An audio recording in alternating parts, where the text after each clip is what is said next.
River advice, practical tips for our troubled times, Denise Blanc. Thank you. On July 1st, 1999, more than 1,000 people lined the banks of the Kennebec River in Augusta, Maine. They had gathered to witness a rebirth. The ringing of a bell signaled a backhoe to begin digging into a retaining wall. The crowd erupted in cheers as the Edwards Dam was breached.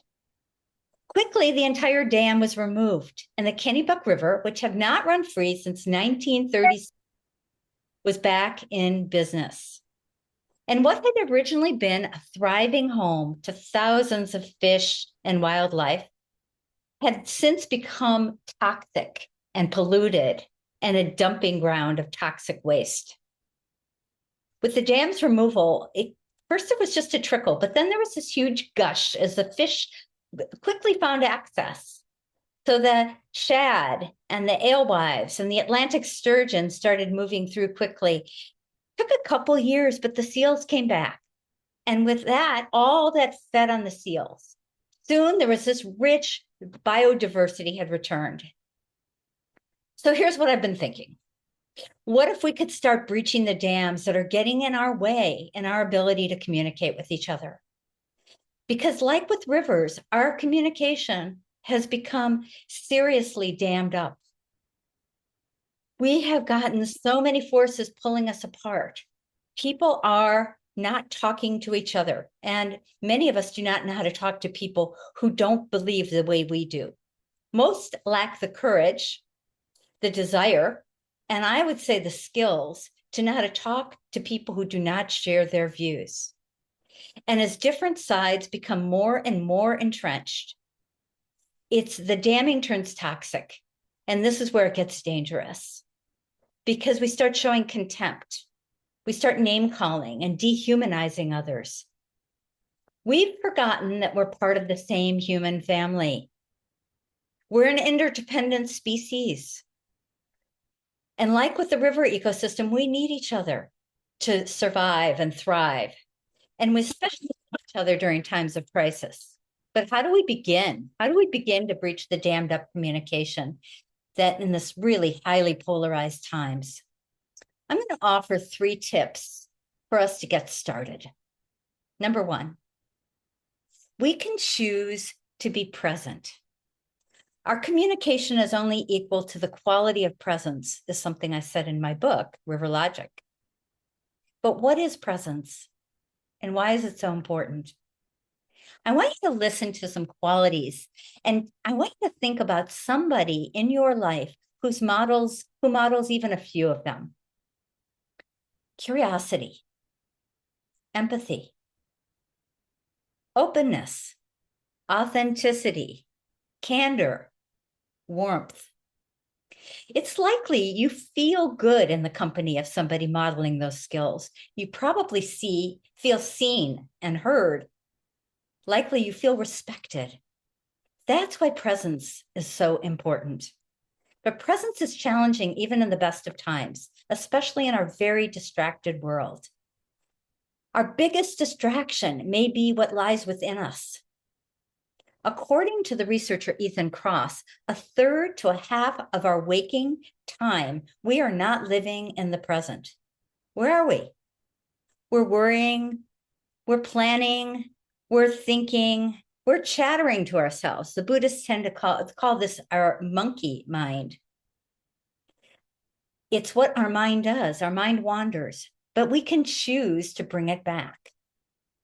The fastest, easiest interruption I know is to take a pause. When you feel triggered by something somebody said or did, or you find yourself totally distracted, you can take the pause and take 3 conscious deep breaths. We've already begun that, but we're going to do it together. Maybe you can put your hand on your belly. And what you're going to do is you're going to feel your belly and your chest expand. And as you take the breath in, you say to yourself, inhale. And then as you exhale, you just say to yourself, exhale. It's that simple. Do a couple more. So inhale and exhale. Now notice how you feel. This simple tip actually helps you start to self-regulate your nervous system. Because when your nervous system is activated, it's hard to be present. It's really hard to be present. So we need to start with ourselves. Are you ready for the second tip? Number 2. Number 2 is now we can listen with openness and curiosity. Rivers come together, it's called confluence. I like to think of the same with listener and speaker. When we come together, we create a stronger force. We are choosing to listen to each other, not necessarily in agreement, but in relationship. Our goal is to listen and learn, to understand them. If we're lucky, they'll return the favor. We start with asking open-ended questions that come from genuine curiosity. What makes this so important for you? How do you see it working? What are you hoping to see happen? The best questions start with what and how. With your intention to understand, you are listening for somebody, you're listening underneath their words, for their fears, their hopes, their intentions. Your goal is to really understand, but here's the game changer. Now you want to reflect back what you heard, listening for that essence, not in that annoying way of parroting. You say something like, what you believe, or what you think, or is that what you meant? You are really listening for what's important. You want to make sure you got it, so you say, did I capture it? Oftentimes you didn't, so you may need to say it again until you hear them say exactly. We can completely disagree with someone, but we can still try to understand why they feel the way they do. Now for the third point, we need to look for and move through the openings. And this is what water does. And what is an opening? It could be a smile. It could be a nod. It could be those little moments that you hear commonality, things you agree. We both have one kid. We both love chocolate. We both live in the same kind of town. We both grew up poor. Who knows what it is? But those kind of commonalities create an opening between you. So the river doesn't give up. The river opens, flows, adapts, and persists. Well, so can we, one conversation at a time. Thank you.